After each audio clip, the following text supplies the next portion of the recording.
श्री शिवाय नमस्तुभ्यं। जब माता पार्वती ने भगवान शिव से पूछ लिया प्रेम का असली अर्थ क्या है महादेव ने दिया ऐसा जवाब जो आज के कपल के लिए बनेगा एक सबक। इस बात में कोई दो राय नहीं है कि विदेशियों की तर्ज पर ही भारत में अपने प्रेम को जाहिर करने की शुरुआत हुई थी। हालांकि प्रेम की पराकाष्ठा के लिए किसी विदेशी संदर्भ की जरूरत नहीं है, बल्कि भगवान शिव और माता पार्वती का जीवन ऐसा है जिसमें न केवल खूब सारा प्यार, सम्मान और एक दूसरे के प्रति समर्पण देखने को मिलता है, बल्कि उनका वैवाहिक जीवन सच्चे प्रेम का प्रतीक है।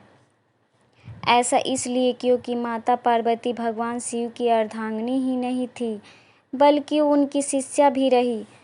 वह अपनी जिज्ञासाओं को शांत करने के लिए अक्सर महादेव से ऐसे प्रश्नों को पूछती थी जो आज के समय में जोड़ों को विवाह के तौर तरीके सीखने में मदद कर सकते हैं।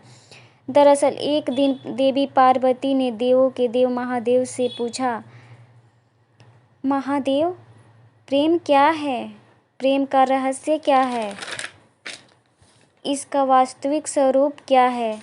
इसका भविष्य में किस तरह देखा जाएगा? इस सवाल का महादेव ने जवाब देते हुए कहा, प्रेम क्या है यह तुम पूछ रही हो पार्वती?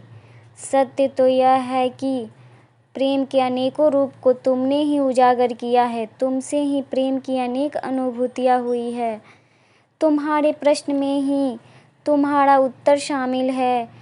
भगवान शिव की बातें सुनकर माता पार्वती ने कहा, क्या इन विभिन्न अनुभूतियों की अभिव्यक्ति संभव है? तो इस पर भगवान शिव बोले, सती के रूप में जब तुम अपने प्राण त्याग कर मुझसे दूर चली गई थी, तब मेरा जीवन, मेरा संसार, मेरा दैत्य सब निराधार हो गया था।